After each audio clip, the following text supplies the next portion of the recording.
Hi, so today I'm getting on here.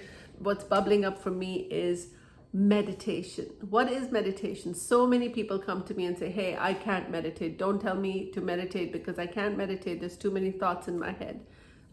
For me, that is meditation. For you to understand, to realize you have so many thoughts in your head, already there's a distance between you as awareness and your mind creating the thoughts. Already the meditation is happening. The problem is when you start to believe that meditation means having no thought. That's where you're chasing the wrong dream. Yes, it can happen as part of your meditation over time. Sometimes during the meditation, you can get suspended in the state of stillness and no mind. However, that's not what we are chasing. The point of meditation is for us to create distance between who we are, the witness, and the movie that is playing in the field of our awareness, which is our life. That not even our life, it's the movie that is being created by the mind. So it is like you go to a movie theater, you buy your ticket, you go and find your seat, you sit down, you get your popcorn, your drink, and you now sit there and watch a movie. Now, in order to watch a movie, you have to suspend reality of this moment that you're sitting on a chair watching a movie. You have to get into the movie. You get into the movie, you watch, you experience the emotions of the characters playing in the movie, and then you have an emotional reaction. You want that to happen. But when the movie ends, you must walk out and have the sanity to realize that was a movie. So now this is what is happening is when we are living in our lives, we are watching the movie that is being created by the mind. And we are getting trapped in this idea that whatever the story that the mind is creating is us. There is actual reality to it.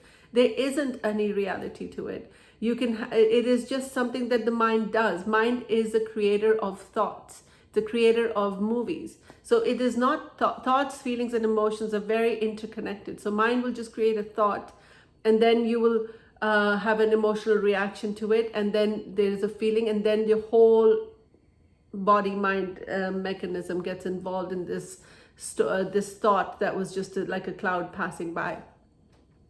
So what happens in meditation? It gives us a moment to take a distance away from this movie generated by our mind and just watch it. Just watch your mind. Wow, so many stories. As soon as you sit down to close your eyes to meditate, right away there's a to-do list of things to do that you have forgotten, and I should write that down. That's what it is. Mind does not want you to be still, because mind wants you to keep paying attention to it. So during meditation, we are mastering our attention. It's like working out a muscle in a gym. You really have to pull that attention, have that capacity to stay and not get involved in the thought. The thought comes and it is quite vivid. It has a gravitational pull almost, this thought. But if you are able to stay as awareness, the thought loses its gravitational pull and just goes away. Instead of, if you pay attention, it grows. Whatever you pay attention to grows. So in this meditation, 20 minutes or so, whatever you sit for meditation, all you need to do is remember you are the witness of the thoughts, witnessing the thoughts. It's okay for there to be lots of thoughts. It's okay to get stuck in the thought for a moment. As soon as you realize I'm in my thought, you come back as awareness. This is what it is. If you can just get that is meditation. And that's the whole story. The 3 months long meditation training you have to do and all of this stuff, all of that is secondary. Yogis always knew. I do think there's 2 things you should do before meditation. One is nadi shodhana, in alternate nostril breathing, to bring your brain into balance, both parasympathetic, sympathetic nervous system into balance, and then you should do breath of fire, which is activating your navel center. I can show you the practice in one of the videos in the future. But if you know Kapalbhati, or what we call breath of fire, it's really good to activate your navel center.